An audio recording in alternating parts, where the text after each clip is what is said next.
each and everyone. I am Teacher Mylene. So, ang topic natin ngayon ay ang Domain and Range Part 2. Okay, so ang problem natin ay itong function. Given this function, alamin natin kung ano ang domain and range. So, kapag ganito ang given, aalamin na natin agad kung ano ang restrictions. So, yung denominator ay yun ang ating isa-solve para makuha natin ang restriction ng domain. So, x minus 2 equals 0. So, ta-transfer natin yung negative 2 sa right side, magiging siyang positive. So, yung restriction pala ng domain natin ay yung positive 2. Okay. X such that x is an element of all real number but x is not equal to 2 or except 2. Okay. After natin makuha ang domain, isa-solve naman natin ang range. Ang goal natin is maging ganito ang forma ng ating range. So, kailangan maging y naman yung variable dito sa denominator. So, para mangyari yon, gagawin muna natin is, itong f of x ay gagawin natin y. Y is equal to 2x plus 10 over x minus 2. Kapag ganyan, magko-cross multiply tayo. So, y times x minus 2 equals 2x plus 10. Okay, and then, multiply na natin itong y dito sa x minus 2. So, magiging xy minus 2y equals, copy lang, 2x plus 10. So, dyan naman, pagsasamahin na natin ang parehong merong variable na x.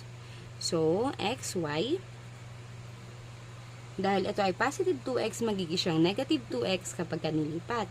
And then, negative 2y, magiging positive 2y plus 10. Okay, malapit na tayo magkaroon ng value ng x. So, yung x naman, kukunin natin dahil pareho silang may x. So, magiging siyang y minus 2. Bakit? Paano nangyari yon? Parang xy divide x, y na lang matitira. And then, negative 2x divide by x, negative 2 na lang. Kapag pinag-times mo sila, x and y, magiging xy, x and negative 2, magiging negative 2x. So, ganun din yan. And then, 2y plus 10. Okay.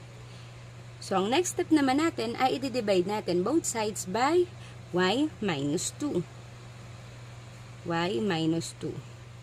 So, itong y minus 2 dito, tsaka y minus 2 sa baba is makakancel dahil parehas lang sila.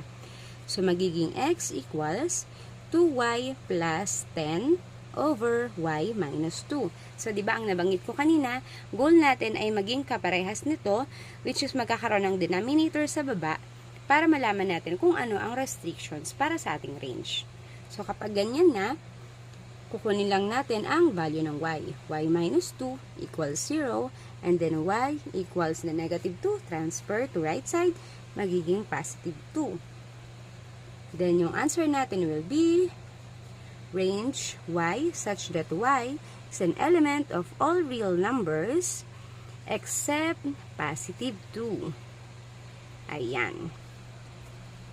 Okay, yun yung sagot natin for domain and range given this function.